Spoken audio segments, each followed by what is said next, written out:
जय हिंद दोस्तों। आज के इस वीडियो में इतिहास का एक महत्वपूर्ण टॉपिक संगम वंश को पूरा करेंगे। इससे पहले लुसेंट जीएस में महत्वपूर्ण 19 टॉपिक को पूरा करा चुके हैं। आज जो है ये 20वां टॉपिक है संगम वंश। देखिए, इस वंश के बारे में जो काल निर्धारण को लेकर के विद्वानों में मतभेद है। आरसी मजूमदार के द्वारा इसका जो निर्धारण किया गया है प्रथम सदी से लेकर के तीसरी सदी तक इसका बताया गया है कि टाइम पीरियड। लेकिन वहीं एस बैपुरा पिल्लई के बारे में देखा जाए तो ये 300 बीसी से लेकर के 500 एडी तक का इसका टाइम पीरियड बताते हैं। और एन सुब्रमण्यम के द्वारा अगर देखा जाए तो 300 बीसी से लेकर के 300 एडी तक इसका टाइम पीरियड बताया गया है। संगम वंश ऐतिहासिक युग के प्रारंभ में दक्षिण भारत का क्रमबद्ध इतिहास हमें जिस साहित्य से ज्ञात होता है उसे संगम साहित्य कहा जाता है। संगम साहित्य का जो सृजन काल रहा है ये 300 बीसी से लेकर के 300 एडी तक रहा। तो दक्षिण भारत का क्रमबद्ध इतिहास हमें किससे ज्ञात होता है? तो संगम साहित्य से ज्ञात होता है। संगम शब्द का अर्थ परिषद अथवा गोष्ठी होता है, तो ये इंपॉर्टेंट है। इसका शाब्दिक अर्थ अगर देखा जाए तो क्या होता है? तो परिषद अथवा गोष्ठी होता है, जिसमें तमिल कवि एक विद्वान एकत्र होते थे। इसमें तमिल कवि और विद्वान क्या होते थे कि एकत्र होते थे। प्रत्येक कवि अथवा लेखक अपनी रचनाओं को संगम के समक्ष प्रस्तुत करता था तथा इसकी स्वीकृति प्राप्त हो जाने के बाद ही किसी भी रचना का प्रकाशन क्या है कि संभव था। परंपरा के अनुसार अति प्राचीन समय में पांड्य राजाओं के संरक्षण में कुल 3 संगम आयोजित किए गए। तो किसमें? तो दक्षिण भारत का इतिहास अगर पढ़ते हैं तो उसमें चेर, चोल और पांड्य का उल्लेख हमें मिलता है। तो कहा जा रहा है कि अति प्राचीन समय में पांड्य राजाओं के संरक्षण में कुल 3 संगम आयोजित किए गए। कितना हुआ? तो 3 संगम आयोजित किया गया। इसमें संकलित साहित्य को ही संगम साहित्य की संज्ञा दिया गया। इसमें जिस साहित्य को संकलित किया गया उसे ही संगम साहित्य की संज्ञा प्रदान की गई। नोट में दिया जा रहा है कि संगम साहित्य का संग्रह लगभग 300 ईसा पूर्व से लेकर के 300 ईस्वी तक तमिलों द्वारा विविध सामाजिक पृष्ठभूमि में किया गया था। उपलब्ध संगम साहित्य का विभाजन 3 भागों में किया जाता है। पथु पपातु और इथु थौके तथा पादिनेन किलंकु जो है ये सब थोड़ा तमिल का नाम है, तो इसलिए थोड़ा ये दक्षिण भारत का कुछ नाम है ये सब, तो ये सब थोड़ा मतलब इसमें दिक्कत हो सकता है, लेकिन याद रखिएगा। पहला जो है 3 भागों में इसका विभाजन किया गया। पथु पपातु, इथु थोके तथा पादिनेन किलकंकु। तिरुवल्लुवर द्वारा कृत कुराल जो है इसे तमिल साहित्य का एक आधारभूत ग्रंथ माना जाता है। इसके द्वारा तो संत कवि जो तिरुवल्लुवर है इसके द्वारा जो कृत किया है तो कुराल है, तब जिसे तमिल साहित्य का एक आधारभूत ग्रंथ माना जाता है। इसके विषय जो है त्रिवर्ग है, यानी कि ये आचार शास्त्र पर, राजनीति पर और आर्थिक जीवन और प्रणय से इसका संबंध है। किसका? तो कुराल का।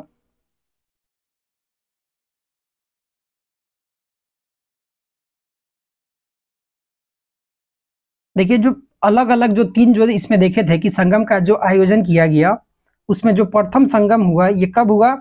तो 4400 वर्ष पूर्व में हुआ। ये कहाँ हुआ? तो मदुरई में हुआ। इसका अध्यक्षता किसके द्वारा? तो अगस्त्य ऋषि के द्वारा किया गया।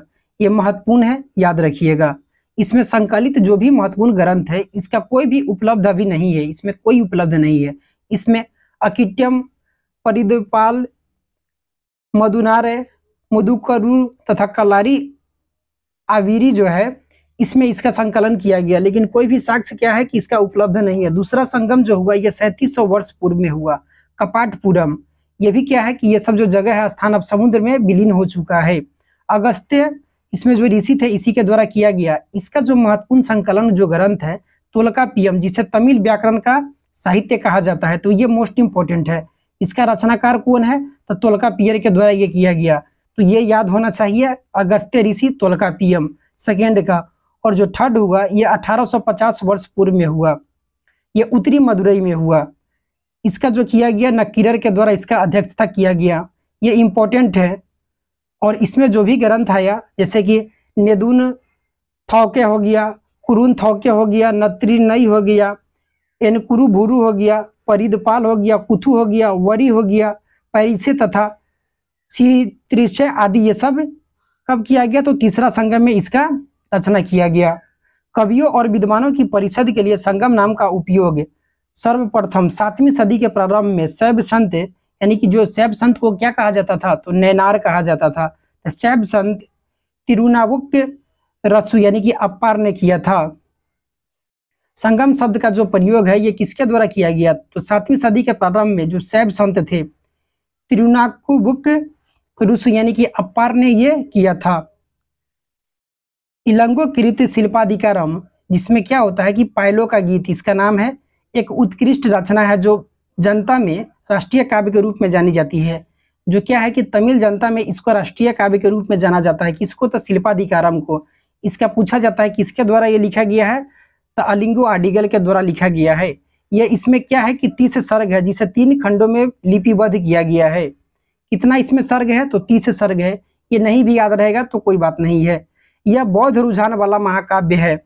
यह क्वेश्चन पूछा जाता है, यह कैसा है, तो इसमें अगर देखा जाए तो यह बौद्ध रुझान वाला है। इसमें कावेरी पट्टनम के कोवलन, उनकी पत्नी कनगी तथा नर्तकी माधवी की प्रेम कहानी है। इसमें कावेरी पट्टनम के जो कोवलन है यानी कि जो व्यापारी था, उसकी पत्नी कनगी और जो नर्तकी माधवी की प्रेम कहानी है। और ये जो है ये किसमें है, तो बौद्ध रुझान वाला महाकाव्य है। ये इंपॉर्टेंट है, मोस्ट इंपॉर्टेंट है। लेकिन अगर कथानक में देखा जाए तो ये जैन ग्रंथ हो जाता है, जैन धर्म हो जाता है। कथानक पूछा जाए तो शिल्पाधिकारम का कथानक पूछा जाए तो ये जैन हो जाएगा, और लेकिन ऐसे पूछा जाए तो ये बौद्ध ग्रंथ है। मदुरै के बौद्ध धर्मावलंबी व्यापारी शीतले सत्यनारायण ने मणि मेखलाई की रचना की। तो किसके द्वारा, तो शीतले सत्यनारायण के द्वारा मणि मेखलाई की रचना की गई। इसमें भी 30 सर्गों के अतिरिक्त एक प्रस्तावना भी है। इसमें क्या है कि इसमें भी 30 सर्ग है और एक प्रस्तावना है। इसमें जैन प्रभाव है।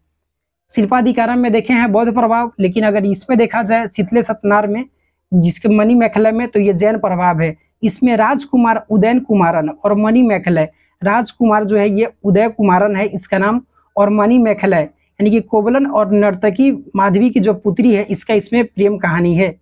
इस ग्रंथ की कहानी दार्शनिक और शास्त्रार्थ संबंधी बातों के लिए क्या है कि बनाई गई है। इसका महत्व मुख्यतः धार्मिक है। किसका, था मणि मेखलाई का जो महत्व है यह मुख्यतः धार्मिक है। नीलकंठ शास्त्री के अनुसार यह बौद्ध लेखक डीडनाथ यानी कि जो 5वीं सदी का है, उसके कृति न्याय प्रवेश पर आधारित है। तो ऐसा किसने कहा है, तो नीलकंठ शास्त्री के अनुसार ये जो है मणि मेखलाई, यह बौद्ध लेखक डीडनाथ जो 5वीं सदी के जो इसका जो कृति है न्याय प्रवेश पर यह आधारित है। जीवक चिंतामणि आगे इंपॉर्टेंट है। जीवक चिंतामणि संगम काल के बहुत बाद की रचना है। इसकी रचना का श्रेय किसे दिया जाता है, तो जैन भिक्षु तिरुक्त देवर को दिया जाता है। तो ये नाम इंपॉर्टेंट है, पूछा जाए जीवक चिंतामणि, इसका रचनाकार कौन हो जाएगा, तो जैन भिक्षु जो है तिरुक्त देवर को दिया जाता है। कहा जाता है कि तिरुक्त देवर पहले चोल राजकुमार था, जो बाद में क्या हो गया, तो जैन भिक्षु बन गया। ये ठीक है। तोल्कापियम तमिल व्याकरण है। तोल्कापियम क्या है, तो ये तमिल व्याकरण है। अब इसको जो रचना हुआ था 2री सदी जो हुआ था, दूसरा जो संगम हुआ था, उसमें इसका किया गया था। कहता है कि 5वीं सदी के बाद बहुत सी प्रसिद्ध तमिल रचनाएं नैतिक और दार्शनिक उद्देश्यों से लिखी गई। कब, तो 5वीं सदी के बाद बहुत से जो तमिल जो रचनाएं हैं ये नैतिक और दार्शनिक उद्देश्यों से लिखी गई। इसमें तिरुवल्लुवर की तिरुकरुल जो है सबसे प्रसिद्ध है। किसके द्वारा, तो तिरुवल्लुवर के द्वारा जो लिखा गया है तिरुकरुल, इसमें सबसे क्या है कि ये सबसे प्रसिद्ध है। नोट में दिया जा रहा है कि राम कथा में के अनेक तमिल संस्करण है। राम कथा का अनेक क्या है, तमिल संस्करण है, जिसमें सबसे प्रसिद्ध जो है कंबन की इमरावतारम है। तो इमरावतारम किसके द्वारा लिखा गया है, तो ये कंबन के द्वारा लिखा गया है। तमिल साहित्य के काव्य को 2 श्रेणियों में बांटा गया है। काव्य को कितना श्रेणी में बांटा गया है, देखिए महाकाव्य होता है ये थोड़ा बृहत हो जाता है, और काव्य जो होता है ये छोटा होता है। तो काव्य को 2 श्रेणियों में बांटा गया है। इसमें कहा जाता है कि एक अकम हो गया और सेकंड जो है ये पूरम हो गया। तो अकम काव्यों का मूल विषय जो है ये प्रेम प्रसंग है। तो अकम, हम लोग छोटे बच्चों के क्या करते हैं, कम कम, यानी कि उसको प्यार से क्या करते हैं, तो कम। तो अकम कम जो है इसमें देखिए प्रेम प्रसंग है, जबकि पूरम रम, रम इसमें आ रहा है ना, रम, रम में क्या है, तो युद्ध है। ठीक है। संगम साहित्य हमें तमिल प्रदेश के 3 राज्यों चोल, चेर तथा पांडे का विवरण इसमें मिलता है। तमिल जो प्रदेश है, साहित्य से ही हमें इसके बारे में जानकारी मिलता है। तो देखिए इसमें जैसे कि भारत का जो मैप है ये याद रखिएगा, इसमें जो हो जाता है ये जो मालाबार तट था यहाँ पर जो था ये क्या था, तो यहाँ पर अगर देखने को मिला जाए तो ये चेर था। जो मालाबार तट जो होता है आधुनिक जो केरल है, और इसका जो है प्रतीक चिन्ह जो था ये धनुष था, यहाँ हो गया।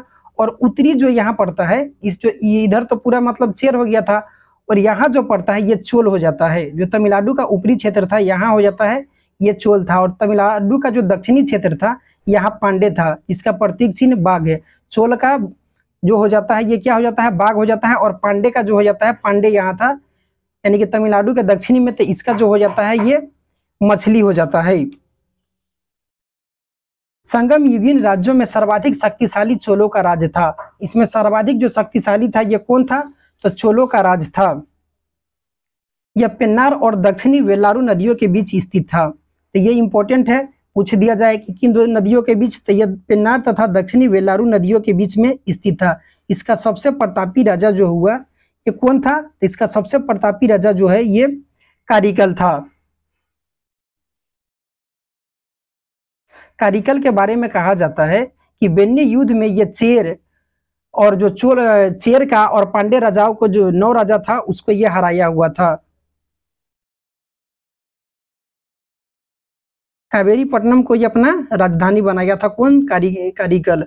कावेरी नदी पर एक पुल बनाया था उस पर, और उसके बाद कावेरी पट्टनम को राजधानी ये बनाया था।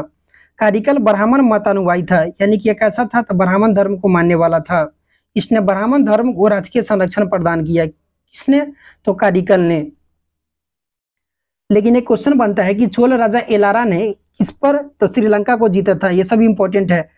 पुहार पत्तन का निर्माण इसी के समय हुआ, यानी कि पुहार जो पतन है, पतन जो होता है बंदरगाह, इसका निर्माण किसके समय में हुआ था, तो कारिकल के समय में ही हुआ था। यह कावेरी नदी के मुहाने पर बांध बनाया गया तथा सिंचाई के लिए नहरों का निर्माण कराया गया। कि कावेरी नदी पर बांध बनाया था, उसके बाद कावेरी पट्टनम को राजधानी बनाया था। आगे कह रहा है पेरुन्ना नुन्नू पादे में कारिकल को संगीत के सप्त स्वरा को विशेषज्ञ बताया गया था। किसमें, तो पेरुन्ना नुन्नू जो पादे है इसमें कारिकल को संगीत के सप्त स्वरों का विशेषज्ञ बताया गया है। किसे, तो कारिकल को बताया गया है। संगम युग का दूसरा राज्य जो था ये चेर था। संगम काल में अगर देखा जाए ऐसे में तो सबसे प्राचीन चेर ही था, और इसका प्रतीक चिन्ह क्या बताए हैं, तो धनुष था। चेरों का आधुनिक जो केरल प्रांत में स्थित था, भी बताए थे मैप से। इस राज्य के कुछ प्रमुख राजा हुए, जैसे कि उदयनजी जिरल अगर इसमें देखा जाए चेर का, तो उदयन जिराल भी इसको कहीं कहीं कहा जाता है। तो उदयन जिराल जो होता है ये इसका प्रथम शासक हो जाता है। लगभग 130 ईस्वी में इसका जो टाइम पीरियड है, और नेंदू जिरल आदान 155 ईस्वी में, और सेन गुटबन 180 ईस्वी में। तो इसमें जो काफी प्रसिद्ध है ये सेन गुटबन है। ये जो शिल्पाधिकारम जो पुस्तक है इससे प्रभावित होकर के ये कनगी पूजा यानी कि पत्नी पूजा प्रारंभ किया था। तो सेन गुटबन से ये जो है कनगी पूजा या पत्नी पूजा मोस्ट इंपोर्टेंट है। सेन गुटबन ने अधिराज की उपाधि प्राप्त की थी। किसका उपाधि, तो अधिराज की उपाधि प्राप्त की। इससे पत्नी यानी कि पत्नी जो है, पत्नी नामक धार्मिक संप्रदाय को समाज में प्रतिष्ठित किया। वही इसी के बारे में दिया जा रहा है, कनगी पूजा या पत्नी पूजा के बारे में यहाँ बताया जा रहा है। संगम का तीसरा राज्य पांडे था, जो कि कावेरी के दक्षिण में स्थित था। कौन था, तो ये तमिलनाडु के यानी निचला जो क्षेत्र था इसमें कौन था, तो पांडे था। इसका प्रतीक चिन्ह क्या, तो मछली हो जाएगा। जो कावेरी के दक्षिण में स्थित था, इसकी राजधानी जो थी ये मदुरा में थी। तो मोस्ट इंपोर्टेंट है, इसका राजधानी अगर पूछा जाए तो राजधानी इसका क्या हो जाता है, तो मदुरा हो जाता है। पांडे राजाओं ने नेंडुजेलियन लगभग 210 ईस्वी, इसमें जो क्या है कि सबसे शक्तिशाली था। इसमें कौन है, सबसे शक्तिशाली जो हो जाता है नेंडुजेलियन हो जाता है। संगम युग में मंत्रियों को अमाइत्सियान या अमाइत्चार कहा जाता था। इस समय क्या होता था कि मंत्रियों को अमाइत्सियान या अमाइत्चार जो है ये कहा जाता था। राजधानी में एक राज्यसभा होती थी। राजधानी में क्या था कि एक राज्यसभा होती थी जिसे नालवे कहा जाता था। तो ये मोस्ट इंपोर्टेंट है, पूछा जाएगा कि नालवे किसे कहा जाता था, तो संगम युग में जो राज्यसभा होती थी उसे नालवे कहा जाता था। यह राजा के साथ न्याय का कार्य करता था। क्या राजा के साथ यह न्याय का कार्य करता था। राजा देश का प्रधान न्यायाधीश तथा सभी प्रकार के मामलों की सुनवाई की अंतिम अदालत होता था। यानी कि सर्वाधिक जो शक्तिशाली था, अंतिम निर्णय किसका होता था? तो इसमें राजा का होता था। राजा के न्यायालय को मनोरम कहा जाता था। तो मनोरम किसे कहा जाता था? तो राजा का जो न्यायालय है उसे मनोरम कहा जाता था। नालवे जो हो जाता है राज्यसभा को कहा जाता है, और राजा के न्यायालय को देखा जाए तो ये मनोरम कहा जाता था। चोरी तथा व्यभिचार के अपराध के लिए मृत्यु दंड दिया जाता था। चोरी और व्यभिचार के लिए क्या होता था कि मृत्यु दंड दिया जाता था। झूठी गवाही देने पर जीभ काट ली जाती थी। अगर कोई झूठी गवाही दे रहा है तो इसमें जीभ काट लिया जाता था। भूमि कर नगद अथवा अनाज दोनों रूप में अदा किया जाता था। जो भूमि पर जो कर होता था ये नगद भी दिया जाता था या अनाज दोनों के रूप में दिया जाता था। संभवतः यह उपज का जो था 1/6 भाग था। ये इंपॉर्टेंट है, यह पूछा जाता है, किंतु कभी कभी इसे बढ़ाया जाता था। क्या होता था कि कभी कभी इसको बढ़ा भी दिया जाता था। व्यापारियों से सीमा शुल्क और चुंगी वसूल की जाती थी। ये स्वाभाविक है कि व्यापारी से ही किया जाएगा, तो व्यापारियों से सीमा शुल्क और चुंगी वसूल की जाती थी। सेना जो है चतुरंगिनी होती थी। सेना क्या था? तो चतुरंगिनी होती थी, जिसमें था अश्व था, गज था, रथ था, पैदल सिपाही सम्मिलित थे। नगारा और शंख बजा करके सैनिकों को बुलाया जाता था। नगारा और शंख बजा करके किसे? तो सैनिकों को बुलाया जाता था। युद्ध भूमि में वीर गति पाने वाले सैनिकों के सम्मान में पत्थर की मूर्ति बनवाए जाने की प्रथा थी। युद्ध भूमि में अगर कोई सैनिक अगर वीर गति प्राप्त कर लेता था तो उसके लिए पत्थर की मूर्ति बनवाया जाता था। राजा अपने आवास की रक्षा के लिए सशस्त्र महिलाओं को तैनात करता था। राजा जो है अपने आवास की रक्षा के लिए महिलाओं को तैनात करता था। संगम काल में समय जानने के लिए जल घड़ी का प्रयोग किया जाता था। ये मोस्ट इंपोर्टेंट है, पूछा जाता है कि संगम काल में समय जानने के लिए किसका प्रयोग किया जाता था? तो जल घड़ी का प्रयोग किया जाता था। आगे का जो पॉइंट है इसमें कहा जा रहा है कि तमिल प्रदेशों में ब्राह्मणों का उदय सर्वप्रथम संगम काल में हुआ। इसमें हुआ तो ब्राह्मणों का उदय अगर तमिल प्रदेशों में सर्वप्रथम संगम काल में हुआ। जो समय का सबसे प्रतिष्ठित वर्ग था, उस समय का अगर सबसे प्रतिष्ठित वर्ग कौन था? तो ब्राह्मण था।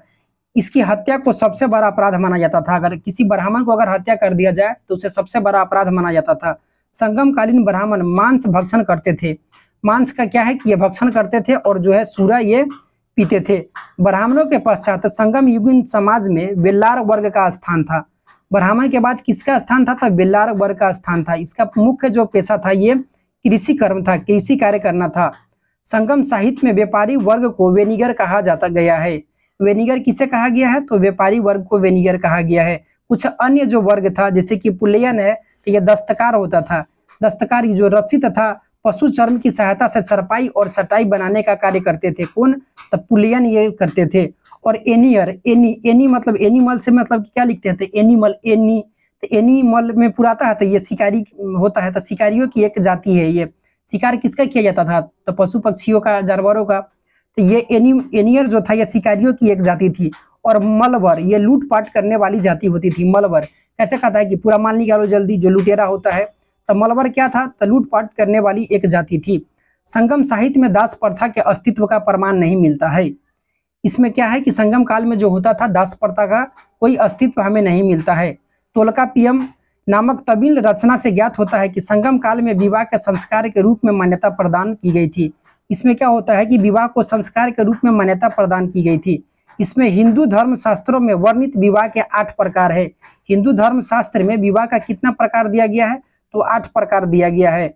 ब्रह्मा, देव, आर्ष, प्रजापत्य, असुर, गंधर्व, राक्षस और पैशाच विवाह का उल्लेख हमें देखने को मिलता है। परिणय विवाह की मान्यता दी गई थी कि जिसे पंचतीने कहा गया है। परिणय विवाह जो होता था यानी कि दोनों पक्ष इसमें जो राजी होता था इसे क्या कहता था? तो पंचतीने कहा गया। एक पक्षीय परिणय को कैकिन्नय और अनुचित परिणय को पेरुदिन्नय कहा गया। और एक पक्षीय परिणय को, जैसे कि एक पक्ष कोई राजी है और दूसरा पक्ष नहीं भी राजी है तो विवाह होता था। इसमें क्या कहा जाता था? इसको कैन्नय कहा जाता था। इसका तमिल का नाम है तो थोड़ा दिक्कत हो सकता है। और अनुचित जो परिणय होता था जिसमें कोई भी पक्ष राजी नहीं है फिर भी लेकिन होता था तो पेरुदिन्नय कहा गया है। इसमें क्या कहा गया है? तो पेरुदिन्नय कहा गया है इसे। संगम काल में चावल मुख्य खाद्यान्न था। तो ये इंपॉर्टेंट है। ये जो विवाह है इसको छोड़ सकते हैं, इसमें नहीं भी याद होगा तो कोई बात नहीं। लेकिन संगम काल में चावल जो है ये प्रमुख खाद्यान्न था। इसे दूध में मिला करके सांभर नामक खाद्यान्न तैयार किया जाता था। संगम काल का मुख्य खाद्यान्न फसल क्या था? तो चावल था। इसे दूध में मिलाकर के सांभर नामक क्या होता था? खाद्यान्न तैयार किया जाता था। नर्तक नर्तकियों और गायकों के दल घूम घूम कर लोगों का मनोरंजन किया करते थे। इसे संगम साहित्य में से पानर और व बिडेलियर कहा गया है। पानर और बिडेलियर किसे कहा गया है? तो जो संगम नर्तकी होता था, जो घूम घूम करके नाच गान करके लोगों का मनोरंजन करता था और अपना जीविका भी, तो इसमें क्या कहा गया है? तो पनार अथवा बिडेलियर कहा गया है। तमिल साहित्य में मैचिलियर और ओवेरियर जैसी कवित्री जो है, इसका स्पष्ट वर्णन है। इस काल की स्त्रियां जो है ये पढ़ी लिखी सुशिक्षिता होती थी। तो किसका है? तो मैचिलियर और ओवेरियर ये कैसा था? तो कवित्री थी, महिला का ये सब। संगम काल के लोग कौवा को शुभ पक्षी मानते थे। तो ये इंपॉर्टेंट है। इस समय क्या होता था कि इसका जो मुख्य जो पक्षी था ये कौवा को मानते थे, जो अतिथियों के आगमन की सूचना देता था। कौवा नाविकों को सही दिशा का भी बोध कराते थे। इसी कारण सागर के मध्य चलने वाले जहाजों के साथ उन्हें ले जाया जाता था। संगम काल में समाधियों के स्थान पर पत्थर गाड़ने की प्रथा थी। जहां समाधि जो होता था उसके ऊपर पत्थर गाड़ दिया जाता था। इन्हें बीरगल अथवा वीर प्रशस्तर कहा जाता है। बीरगल या वीर प्रशस्तर, प्रशस्तर मतलब पत्थर, वीर पत्थर का प्रशस्तर इसे कहा जाता था। इसकी पूजा भी होती थी। प्राय युद्ध में वीर गति प्राप्त सैनिकों के सम्मान में ये खड़े किए जाते थे। संगम काल में किसानों को वेल्लार अभी देखे हैं, तथा उनके प्रमुखों को वेलीर कहा जाता था। किसानों को वेल्लार और उनका जो प्रमुख होता था उसे क्या कहा जाता था? तो उसे वेलीर कहा जाता था।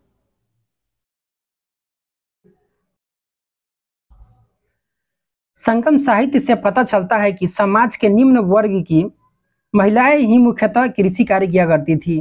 कृषि कार्य कौन करता था? तो निम्न वर्ग की जो महिलाएं होती थी यही कृषि कार्य किया करती थी। इसे कैडेशिवर कहा गया है। तो कैडेशिवर किसे कहा गया है? तो जो निम्न वर्ग की जो महिलाएं होती थी जो कृषि करती थी उसे कैडेशिवर कहा गया है। तो ऐसे इंपॉर्टेंट है, इसे नोट कर लीजिएगा और इसको याद कर लीजिएगा। संगम काल में चोलों की समृद्धि का मुख्य कारण उनका सुविकसित वस्त्रों उद्योग था। इनके समृद्धि का जो मुख्य कारण क्या था? तो उसका सुविकसित जो है वस्त्रों उद्योग था। पांडे राज में कोकाई, सालियूर और चोर राज में बंदर प्रमुख बंदरगाह था। ये सब क्या था? तो कोकाई, सालियूर और चेर राज में बंदर ये जगह ही है प्रमुख, ये सब बंदरगाह होता था।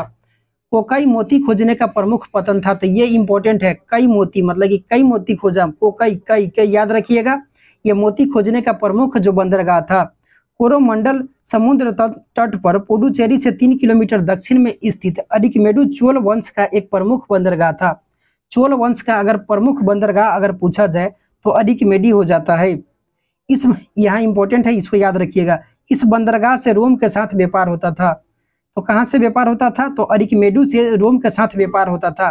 1945 ईस्वी में हुई यहाँ की खुदाई से एक विशाल रोमन बस्ती का पता चला है। 1945 में खुदाई हुआ तो यहाँ से एक विशाल रोमन बस्ती का पता चला।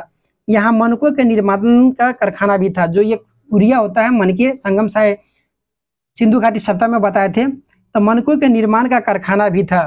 पेरिप्लस ऑफ द एरिथ्रियन सी, इसका जो लेखक है कि अज्ञात है, ये बता चुके हैं। तो पेरिप्लस में अरिकमेडु को पोडेक कहा गया है। तो अरिकमेडु को क्या कहा गया है? पेरिप्लस ऑफ एरिथ्रियन सी में पोडेक कहा गया है। संगम काल में ही मिस्र के एक नाविक जो है हिप्पोलस ने मानसूनी हवाओं के सहारे बड़े जहाजों से सीधे समुद्र पार करने की विधि खोजी। तो संगम काल में ही कहाँ का था? तो ये मिस्र के एक नाविक था, हिप्पोलस। ये इंपॉर्टेंट है। तमिल देश का प्राचीन देवता जो था ये कौन था? तो मुरुगन था। प्राचीन देवता मुरुगन था। कालांतर में उसका नाम सुब्रमण्यम हो गया और स्कंद कार्तिकेय के साथ उसका तादात्म्य स्थापित कर दिया गया। हिंदू धर्म में स्कंद कार्तिकेय को शिव पार्वती का पुत्र बताया गया है। किसका पुत्र? तो शिव और पार्वती का पुत्र बताया गया है। किसका था? स्कंद कार्तिकेय का। जो बाद में मुरुगन है इसी का मतलब कि कालांतर में सुब्रमण्य, इसका नाम सुब्रमण्यम हो गया और स्कंद कार्तिकेय के साथ उसका तादात्म्य स्थापित कर दिया गया। यानी कि कहा गया कि यही जो है स्कंद कार्तिकेय से इसका रिलेटेड कर दिया गया। स्कंद का एक नाम कुमार भी है। स्कंद का एक नाम क्या है? तो कुमार भी है। और तमिल भाषा में मुरुगन शब्द का अर्थ भी यही होता है। क्या होता है? तो कुमार ही होता है। तो कहा गया कि जो मुरुगन था अगर देखा जाए तो ये शिव पार्वती का ही पुत्र था। लेकिन ये सब डिटेल्स में यहाँ नहीं पूछा जाता है। सिर्फ अगर क्वेश्चन पूछा जाएगा तो तमिल देश का जो प्राचीन देवता या सबसे प्रसिद्ध देवता कौन थे? तो ये मुरुगन था, ये याद रखिएगा।